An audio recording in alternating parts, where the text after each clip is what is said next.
저희가 어제 토트넘의 히샤르리송의 영입 소식을 아주 급박하게 좀 전해드렸습니다. 물론 아직까지 뭐 오피셜이 뜬 건 아니에요. 옷 입고 뭐 사진 찍은 건 아닌데 BBC, 스카이스포츠 혹은 뭐 유력한 기자들이 일제히 보도를 하고 있습니다. 다 마무리됐다. 그래서 뭐 구체적인 뭐 연봉이 얼마나, 계약이 얼마나 이런 거는 이제 어제 저희가 한번 전해드렸으니까 이제 남은 관심사로 지난 밤에 이제 계속 많은 분들이 궁금해하다라고 뭐였냐면 어떻게 활용을 하려고 그러지? 이게 궁금하신 거죠, 그죠? 그럼 왜냐하면 이제 또 손흥민 선수가 있는 위치니까 손흥민, 케인, 쿨룹세스키 이렇게 이제 기존에 3명이 있지 않았습니까? 그럼 여기에 히샤르리송 선수가 들어왔을 때 이거 동시에 기용을 한다는 걸까? 아니면 로테이션 한다면 누구를 빼고 또 누구를 넣는다는 얘기일까? 만약에 뭐 3명이라든지 4명을 이렇게 어떻게 쓴다고 한다면 전술적으로 포메이션 어떻게 될까? 이런 게 좀 궁금하잖아요. 그래서 이걸 오늘 좀 이야기를 하려고 해요. 자, 그러면 요 어떤 구성이라든지 전술적인 조합을 좀 따져보려면 일단은 히샤르리송이 어떤 선수인지를 알아야 우리가 얘기를 할 수 있잖아요. 어떤 선수입니까? 히샬리송은 일단 뭐 공격 전 포지션을 뛰는 선수예요. 이건 뭐 그러니까 에버튼 시절의 그 출전 기록을 보더라도 쉽게 확인할 수 있거든요. 전 포지션 공격이면 다 뛸 수 있다. 그 에버튼에서 총 그 프리미어리그 135경기 출전해가지고 43골 13도움을 기록을 했었는데요. 이 중에 이제 절반에 해당하는 출전 시간을 최전방 공격수로 67경기에 출전해가지고 18골 4도움을 기록했었습니다. 가장 많이 최전방 공격수로 뛰었네요. 근데 이제 왼쪽 측면 공격수도요 40경기에 출전해가지고 16골 7도움을 기록했습니다. 왼쪽으로도 꽤 많이 뛰었네요. 그리고 오른쪽 측면 공격수도 20경기에 출전해가지고 5골 1도움을 기록했었고요. 정체가 뭐지? 모든 포지션 일단 다 뛰고 있어요 지금. 그 이제 처진 공격수, 그러니까 뭐 세컨톱이라고 하죠. 거기서도 이제 5경기 4골을 기록을 했었고요. 물론 뭐 처진 공격수는 뭐 경기 수가 많지는 않지만. 그리고 이제 공격형 미드필더로도 3경기 1도움을 기록을 하긴 했었습니다. 그러면 진짜 말 그대로 히샤르리송은 공격 지역이면 그냥 어디를 맡겨도 일단 소화는 가능한 선수다. 근데 이제 원래 에버튼에선 기본적으로 이 선수를 왼쪽 측면 공격수 쓰려고 영입을 했던 거긴 했었어요. 왜냐면 칼버트 루인이 있으니까. 근데 문제 칼버트 루인이 부상을 너무 많이 당하다 보니까 이제 최전방 공격수로 많이 뛰긴 했었던 거였고요. 브라질 대표팀에서는 최전방 공격수 훨씬 많이 뛰긴 해요. 지난번 우리와의 평가전 때도 또 뛰었으니까. 특히 최근에는 계속 최전방 공격수로 고정되어서 뛰다시피 하고 있거든요. 히샬리송은. 그리고 이 선수의 어쨌건 특징적인 부분을 얘기를 하자면요. 상당히 경합을 즐겨해요. 경합을 즐긴다. 그래서 경합 횟수 같은 것들이 공격수들 중에서는 상당히 상위에 위치를 하고 있어요. 그리고 경합 성공률도 상당히 좋긴 하고요. 좀 거칠죠. 압박도 되게 많이 하고 부딪히고 이런 것들을 즐겨하고요. 그리고 드리블 돌파도 상당히 잘하는 편에 속하고요. 다만 이제 뭐 슈팅 정확도라던가 뭐 그 찬스 메이킹 능력 같은 것들은 살짝 떨어지긴 하지만은 그게 다른 능력들에 비해서 살짝 떨어진다 이런 거지. 뭐 그래도 2자릿수 골은 보장해 주는 선수긴 하고요. 그리고 뭐 적당한 수의 도움도 기록할 수 있는 선수긴 하죠. 그러다 보니까 팔방미인에 조금 가까워서 여러 포지션을 뛸 수 있는 선수라고 할 수 있는 거죠. 근데 어쨌든 한편으로 아까 얘기했던 것처럼 약간 좀 디테일한 면이 아쉬워서 그거를 조금 걱정하시는 분들도 있는데 여하튼 히샤르리송은 전 포지션을 소화할 수 있는 아주 다재다능함을 갖고 있다. 제가 지금 히트맵을 보고 있어요. 이게 뭐냐면 지난 시즌 에버튼에서 뛰면서 프리미어리그의 전체적인 평균 히트맵이에요. 히샤르리송의. 확실히 금방 얘기하셨던 것처럼 공격 전적을 다 밟고 뛰었네. 근데 특히 많이 뛰었던 것은 말씀해 주셨던 것처럼 최전방 그리고 왼쪽.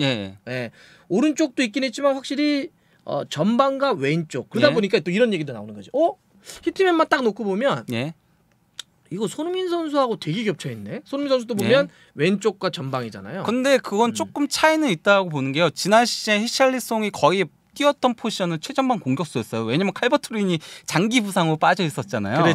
그래서 최전방 공격수 뛰고 있었는데 그 손흥민 선수 같은 경우는 왼쪽에 뛰더라도 왼쪽에서 이제 중앙으로 치고 오는 히트맵이다 보니까 왼쪽과 중앙에 많이 있었다면요. 히샬리송은 최전방에 섰다라고 했잖아요. 근데 이 선수가 오른발잡이다 보니까 측면으로 빠지면서 들어와가지고 또 이제 오른발로 때리는 약간 좀 그러니까 최전방에서 왼쪽으로 빠지는 형태였거든요. 그러니까 둘이 스위칭되는 거기 때문에 그 부분에 있어서는 같은 히트맵이 똑같더라도 동선은 조금 다르다는 거죠. 오케이 이해했어요. 그러니까 히트맵으로 딱 겹치긴 하는데 손흥민은 파고드는 거고 히샬리송은 나갔다가 들어오는 거. 그러니까 완전히 겹친다고 보기 어렵다. 그렇죠. 내용상으로는. 오케이. 자, 그러면 이제 또 이런 것도 있는 것 같아요.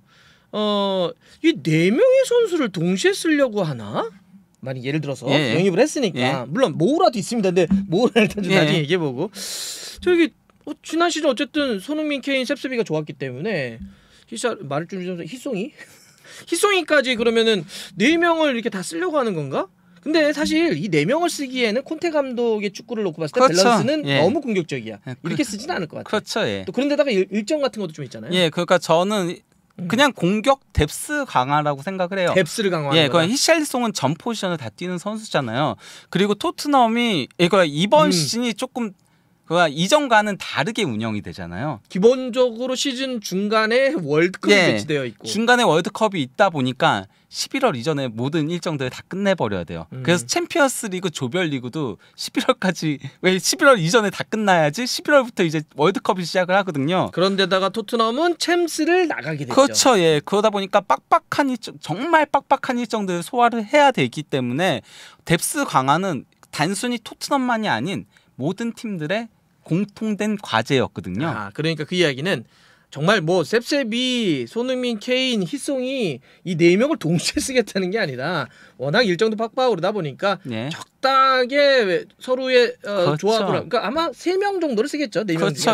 그렇게 쓰면서 로테이션을 돌린다든지 여러 가지 상황에 따라서 조합을 만들지 않겠냐. 자, 좋습니다. 그러면 오늘 저희가 어떠한 조합이 가능한지 저희가 탁탁탁 한번 정리를 해보죠. 지금 크게 보면 저희는 한 4가지로 이 조합이 나오지 않겠냐 생각을 하고 있어요. 그래서 저희가 또 요거를 준비했습니다. 이야기 좋게 저희가 원래 이렇게 전자판 같은 거로 하려고 했는데 좀 예산이 부족해가지고 그냥 이렇게 조그마한 간이 질판으로 전술판으로 해보겠습니다. 자, 그러면 히샬리송이 가세한 토트넘의 이제 새로운 시즌 가장 공격 쪽에만 있어서의 첫 번째 플랜 1번 안 뭘까요? 저는 1번 안은 어쨌건 간에 히샬리송의 이적료가 너무 세잖아요. 현재 거론되는 게 7천만 파운드거든요. 그럼 이런 선수는 주전으로 쓸 수밖에 없다라고 봐요. 하긴 그 돈 주고 벤치 앉아 있으라 그러면 그것도 그렇다. 그렇기 때문에 저는 기본적으로 그렇다고 케인, 손흥민은 더블 에이스잖아요. 절대 뺄 수 없기 때문에 케인, 손흥민, 히샬리송. 오케이. 그러면 여기에 케인 이쪽이니까 손, 이쪽이 히. 저는 그리고 손흥민을 기본적으로 왼쪽으로 가져갈 거라고 보는 이유가요. 손흥민 선수가 토트넘에서는 대부분은 왼쪽에서 뛰었어요. 맞아요. 실제 기록상으로 보더라도 대부분은 왼쪽에서 뛰었고 손흥민이 에이스잖아요. 일반적으로 에이스인 선수를 다른 포지션으로 옮기지 않아요. 불편하게 만들진 않지. 그렇죠. 왜냐면 그 선수가 최고의 무기이기 때문에 물론 히샬리송이 오른쪽에서 정말 못할 경우에는 그럴 경우에는 손흥민은 오른쪽으로 돌렸는데 잘한다? 이러면 이렇게 될 수는 있긴 하더라도 기본적으로 이렇게 가져갈 거라고 보는데 이게 그리고 별 문제가 되지 않는다고 보는 게요. 솔직히 말하면은 토트넘은 그러니까 손흥민 선수가 진짜 가짜 9번처럼 움직이고 케인은 10번처럼 내려오잖아요. 이게 그러니까 지난 시즌에도 손케쿠를 썼을 때도 현지에서도 그렇게 얘기했어요. 손흥민하고 클루세스키가 9번처럼 움직이고 투톱처럼 움직이고 케인이 10번처럼 움직인다라고 현지에서도 평가를 했었거든요. 오케이, 그게 뭔지 알겠어요. 자, 이게 기본적으로 이제 플랜 A로 보는데 이 상태로만 경기를 하는 거다. 실제로 경기를 하다 보면 케인이 내려와서 여기에 10번 롤을 할 것이다. 그럼 자연스럽게 히샬리송과 손흥민 선수는 올라가서 투톱처럼 움직인다는 거죠. 이 장면은 우리가 상당히 많이 봐왔던 거죠. 그렇기 때문에 아까 이건 1번 안에 다 포함되어 있는 것이다. 그러니 히샬리송이 아까 전방에 제일 많이 뛰었다 그랬잖아요. 손흥민 선수도 실제로 지난 시즌부터 위로 올라가서 가짜 7번이라 불렸다. 위로 올라가 케인이 빠지고 그렇기 때문에 플랜 A는 이 형태로 출발을 하겠지만 실제 내용은 케인이 빠지고 히샬리송과 손흥민이 올라가는 투톱처럼. 그리고 또 이제 클룹세스키 같은 경우는 기본적으로 왼발잡이에 좀 오른쪽을 선호를 하다 보니까 약간 조금 고정돼서 뛰었다라면은 히샬리송과 손흥민은 자주 스위칭도 되겠죠. 그리고 히샬리송이 압박을 굉장히 많이 하는 선수이기 때문에 상대 수비진에 조금 압박도 가해줄 수 있을 거고요. 자, 그래서 어찌 보면 처음에 두 선수가 좀 히트맵이 겹치지 않냐. 그래서 좀 뭐 걱정이라든지 아니면 궁금해하셨던 게 있는데 실제로 두 선수를 톱으로 위에 쓰게 되면 이거는 예. 공존이 충분히 가능한 거지. 예. 그래서 그렇죠. 이게 1번 플랜이다. 그러니까 아하, 원래 포메이션은 3-4-2-1이더라도 실질적으로는 3-4-1-2가 된다는 예. 거지. 자, 좋습니다. 이게 이제 첫 번째고 두 번째. 두 번째는 어떻게 될 수 있을까요? 두 번째는 뭐 이미 검증된 손키쿨. 원래 썼던. 그렇죠. 예. 요거는 이제 만약에 첫 번째 히샤르송이 들어가 있지만 클럽차스키도 안 뛸 수는 없잖아. 예. 아까 했던 것처럼. 그러면 원래 했던 대로 여기가 케인, 여기가 손, 여기가 쿨. 이렇게. 예. 여러분 잘 보이시죠? 예. 자, 요거는 뭐 우리가 상당히 익숙한. 그렇죠. 예. 그런데 아까 히샤르송이 있을 때하고의 움직임은 조금 다를 수 있다. 예. 그러니까 손흥민 선수가 그래도 조금 더 박스 안으로 들어올 거고 클룹세스키 선수는 조금 더 이제 도우미 역할을 하겠죠. 그렇죠. 여기서 이렇게 요런 느낌으로 움직이겠죠. 이렇게 케인이야 뭐 내려가고요. 뭐 자유롭게 박스로 들어갈 수도 있고. 하여튼 그러니까 클룹세스키가 완전히 뭐 반대쪽으로 돈다든지 이렇게까지는 하지 않을 거고. 그렇죠. 오른쪽과 여기 안으로 들어오는 정도의 움직임에서 플레이메이커 같은 역할도 해줄 수 있는 그렇죠. 거죠. 지난 시즌 손흥민 선수의 골을 후반기에 상당히 많이 도왔잖아요. 그냥 약간 클룹세스키가 좀 9.5번처럼 움직였었죠. 제가 그래서 그렇게 표현했잖아요. 케인의 역할을 절반 정도 하고 손흥민의 역할을 절반 정도 한다라고 그렇게 얘기했었죠. 그러니까 예를 들면 여기가 이제 10번의 롤 같은 여기가 9.5번. 여기가 실제로 9번. 아하, 좋습니다. 좋아요. 여기 이제 두 번째. 세 번째도 있지 않겠습니까? 이때는 예를 들어서 이런 것도 있습니다. 기본적으로 아까 손흥민과 케인은 에이스예요.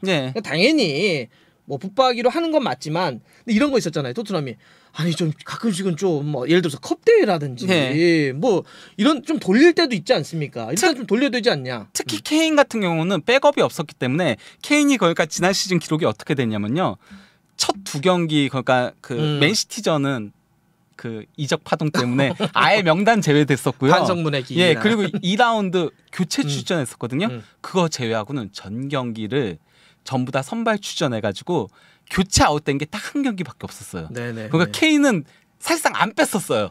이거 캐노웨이죠, 캐노웨이. 그러니까 케인은 왜냐하면 대체를 할 수 있는 선수가 없었기 때문인데 히샬리송이 오면서 케인한테도 휴식을 줄 수 있게 된 거죠. 그렇죠. 그러니까 뭐 케인이 못하니까 빼야 된다가 아니라 아니 그렇게 되면 무리가 생길 수도 있잖아. 그렇죠. 그리고 실제로 지금 보니까 폴란드도 그 얘기 많이 하던데 그걸 다 우려를 해가지고 공격수를 벤치에 앉히고 싶었는데 없으니까 다 어린 애들만 맨날 들어갔다는 거야. 그러니까 교체는 안 되고 그냥 앉아만 있었다는 거야. 근데 이제 실제로 히샬리송이 왔기 때문에 경우에 따라서는 케인도 쉬게 해줄 수 있다. 거기다가 이번에 월드컵 중간에 있잖아요. 그럼 뭐 잉글랜드는 어쨌건 간에 자기네들의 목표는 최대한 높은 곳까지 올라가는 거잖아요.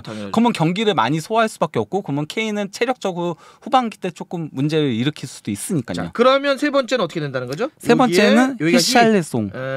여기 이제 케인이 왔던 위치를 하고 여기가 당연히 손. 여기가 쿨. 이랬을 때 움직임의 어떤 이럴 때는 뭐 클룹세스키가 어쨌건 간에 오른쪽을 거의 점유하는 형태로 갈 거고요. 여기 이렇게 걔는 이쪽에서 많이 움직일 거고 둘은 엄청난 스위칭 할 것 같은데. 그렇죠. 이 둘이 엄청난 스위칭 할 것 같아요. 그러면서 히샬리송이 빠지면 손흥민이 올라가고 다시 또 이게 제대로 여의치 않을 때는 또 바뀌고. 여기 둘은 거의 무한 스위칭을 걸 것 같아요. 이 포메이션이 나온다고 한다면. 그러면서 좀 더 스피드하게 좀 압박을 한다든지 또 압박을 워낙 또 잘하는 선수니까 그런 느낌으로 좀 세 번째 하는 갈 것 같습니다. 이럴 때는 케인을 좀 쉬게 하면서 둘이 무한 스위칭을 한다. 이게 특징 세 번째. 좋아요. 정리 좋습니다 지금. 자 그럼 네 번째도 있지 않겠습니까? 네 번째는 우리 손도 좀 쉬어야지. 그렇죠. 그러니까 케인과 손흥민이 쉬는 게 많지는 않을 거고. 근데 어쨌든 쉬게 해줄 때가 있을 거고. 근데 아까 했던 컵대회 같은 데는 충분히 쉬게 해줄 수 있으니까. 그러면은 뭐 히샬리송, 케인. 여기 일단 케인. 여기가 쿨. 여기가 히. 요것도 뭐 사실 이건 그러면 뭐 손흥민 선수와 케인 선수 이건 똑같은 거예요. 케인이 내려가고 히샬리송이 올라가고. 요거도 이제 충분히 가능하다는 거죠. 요렇게 이제 네 가지인데 혹시 네 명을 동시에 쓸 수도 있겠습니까? 그렇죠. 그러니까 만약에 지고 있거나 할 때, 지고 있거나 할 때 이제 공격 강화용으로. 그러니까 저는 예를 들어서 이렇게 생각해요. 네 명을 쓴다면 굳이 쓴다면 뭐 요런 느낌 정도로 뭐 예를 들어서 뭐 이렇게 쿨루비를 셉세비를 약간 플레이메이커나 공미로 써가지고 한번 써볼 수 있을 것 같아. 이거는 선발부터는 안 쓸 것 같아. 그렇죠. 절대 안 쓸 것 같아. 이건 선발을 쓸 수가 없어. 그러면 밑에 애들 죽어 힘들어가지고. 그렇죠. 수비하다가 막 토해. 이거는 쓸 수 없고 선발은 못 쓰고 만약에 이제 한 15분 남았는데 지금 이거 빨리 뒤집어야 된다. 골이 필요하다. 그러면 그냥 막 뭐 사실 위치 중요하지 않고 그냥 막 나가서 막 싸워보라고. 그냥 이렇게 갈 수도 있어요. 히샬리송, 케인, 손흥민, 쿨 4-4-2 형태죠. 4-4-2로 그것도 가능하다 했지. 투톱으로 놔둬놓고 이렇게 돌고. 요거는 그냥 그 마지막에 밀어붙이고 막 그냥 막 몰라 그냥 야 때려 넣어 막 이런 거 할 때는 가능하다. 이 4명이 동시에 쓰이는 경우는 시간적으로 보면 많지는 않아요. 저도요. 근데 어쨌든 오늘 좋습니다. 저희가 어쨌건 공격 무기 하나가 더 생겼다는 거는 중요한 요소라고 생각을 합니다. 그러니까 저희가 짧게 모우라는 어떻게 됩니까? 모우라요?